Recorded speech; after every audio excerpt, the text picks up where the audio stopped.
Okay, our next play is written by our own Wil Welsh, directed by Wil Welsh himself. It's called Timeless. And the disappearance of a resident in a retirement home has everyone concerned. But he comes back and you'll see it's timeless.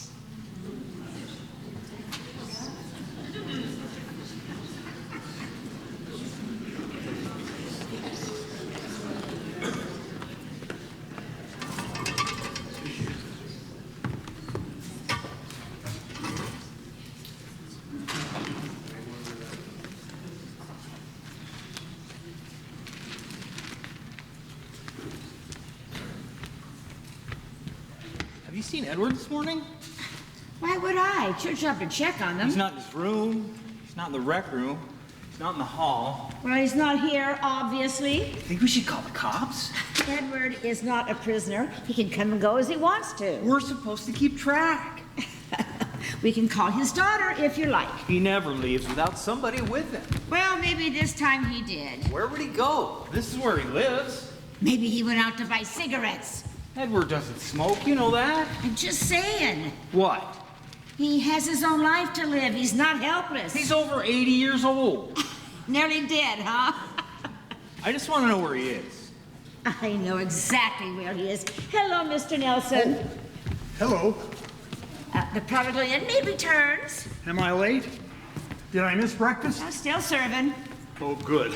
I'm hungry. Starving. Did you have a good night, Ed? Oh, you wouldn't believe it. Try us. I wouldn't know where to start. Well, first of all, where'd you go? That seems like a long time ago. It was sometime after dinner yesterday. You're getting sharper, Roger. This is about you, Ed, not me. I'm getting sharper, too. Where have you been, Mr. Nelson?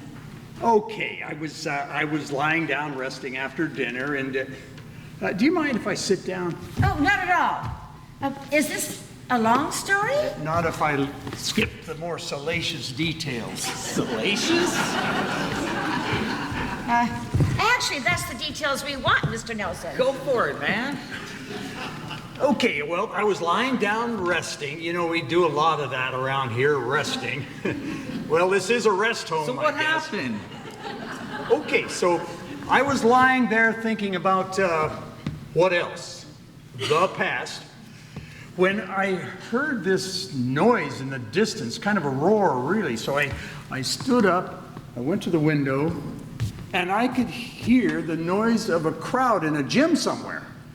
I used to play basketball, not that great, but good enough. Go on. Well, there's an excitement in the basketball game. So I listened very carefully. Turned your hearing aid up, did you? Exactly. And I could hear the sound of the ball on the floor. I could hear the crowd. I could hear a roar when a basket was made. I could even hear the cheerleaders. Rah, rah, rah. So I decided to go have a look. What'd you do? Call a taxi? I can still walk, young fella. Sorry. So I started walking. It was further than I thought, but I got to the edge of the college campus and followed the sound right up to the gym. Admission is $10. You believe they're charging $10 to get into a basketball game? Why, in my day, it was... $10 is cheap. Did you pay it? Well, I had my wallet, but no money in it. But all I had was a credit card. But the boy at the door, he said, never mind, Pops, he said. The game's half over.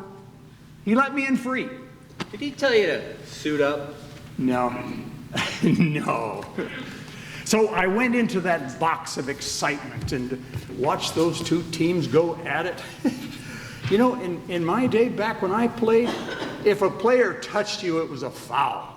But those boys jostled and shoved each other, and the elbows, you wouldn't believe the elbows that We believe. Let him tell the story, Roger. So I'm watching the game. Here's something funny. I looked to the right, down the bleachers, and there she was. A beautiful, dark-haired woman. A girl, really. The plot thickens. I looked at her, something about her, and she turned, feeling me staring, I guess, and she turned looked at me, smiled at me, then turned away, then looked back again, and Is this the salacious part? Hush, I want to hear this. our eyes held. And the gym and the noise and the crowd disappeared, gone, just she and I. So, what happened? Is that it? Well, after the game, I stood up and she came with the crowd leaving, came up to me and she said, do I know you? I said, I hope so. And she said, how old are you? I said, a lot older than you are, a lot older than you are. She laughed. She had this wonderful, deep laugh, not a giggle.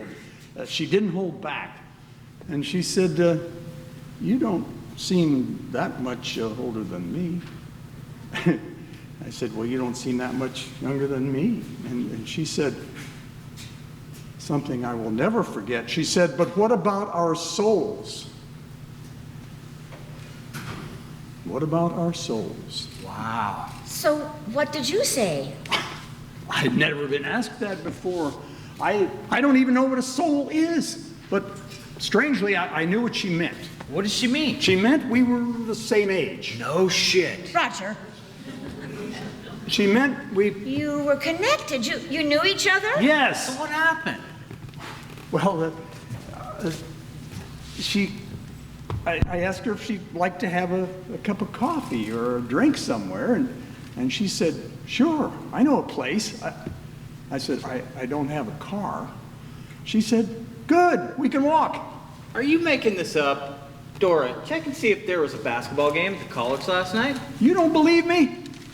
Oh, yep, there was a game last night, all right. We won. Are they still serving breakfast? Wait a minute, what happened? Well, you tell me. You seem to know the story before I do. I'm sorry. I didn't mean anything. Go on, what happened? So we walked maybe 3 or 4 blocks and came to this dark little hideaway, a bar, not too crowded. We sat down, and here's something funny. We both ordered ginger ale. Who orders ginger ale? Exactly, we both did. Oh, we laughed about that deep laugh of hers. We ordered French fries, another round of ginger ale, and talked. She said I didn't seem that much older than her, and I told her she didn't seem that much older than me.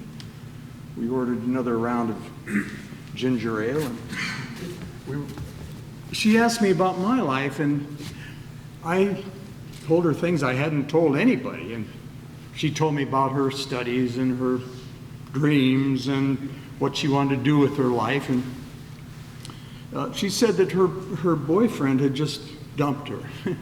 That was the expression she used, dumped her. Told me she just dumped me. So I told her,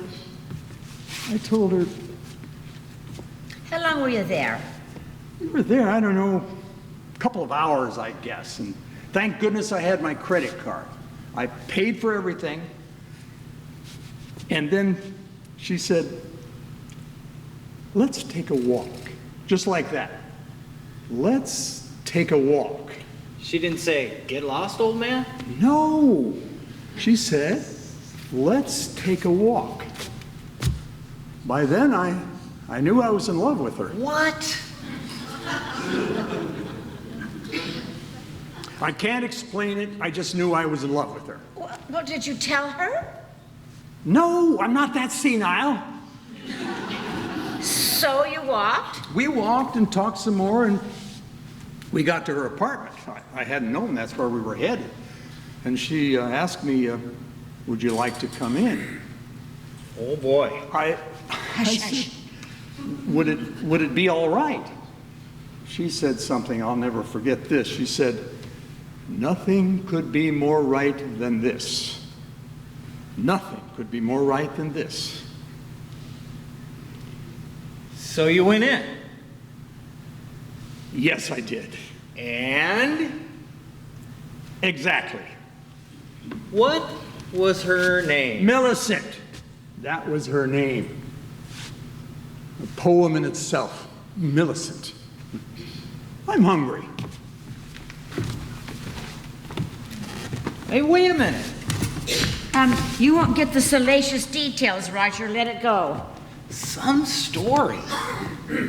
Did you know his wife died about 10 years ago? She did? Her name was Millicent. Millicent. Something you've got to know, Roger. What's that? It's about love. Love? Love is forever.